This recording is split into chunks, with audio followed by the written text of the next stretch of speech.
আমার কাছে লইটা শুটকি ভুনাটা কিন্তু খাইতে অনেক বেশি ভালো লাগে। আর আমি এই লইটা শুটকির ভুনাটা কিন্তু ভীষণ ভালো মতো করতে পারি। নিজের ঢোল আগে নিজেই পিটাই নিলাম। কিসের জন্য? সত্যি লইটা শুটকির ভুনাটা আমার কাছে অনেক বেশি ভাল লাগে। আর জামাই বেটাও খাইয়া খুবই প্রশংসা করে। ১ম এ কিন্তু লইটা শুটকিটা আমি টালাইয়া তারপর কিন্তু সিদ্ধ কইরা নিছি পানিতে। সুন্দর করে ধুইয়া পাটায় থেতো কইরা লইটা নিছি। শুটকি ভুনা করার জন্য আমি অনেকগুলি রসুন নিছি। রসুনগুলা শুধু পিস করে নিছি। আর এখানে কিন্তু পেঁয়াজের বাটা আদা বাটা, পেঁয়াজ বাটা সব মসলাই কিন্তু দিছি।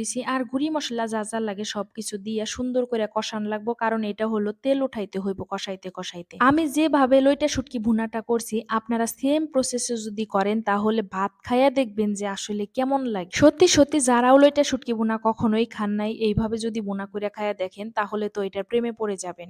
আর যারা শুটকি লাভার আছেন তাদের তো কোনো কথাই নাই। হেরা তো যেকোনো সময় যেকোনোভাবে হইলেই হইল শুটকি। থেতো করা শুটকিটা কিন্তু দিয়ে এখন কিন্তু আমি কোনো পানি দিব না। জাস্ট খালি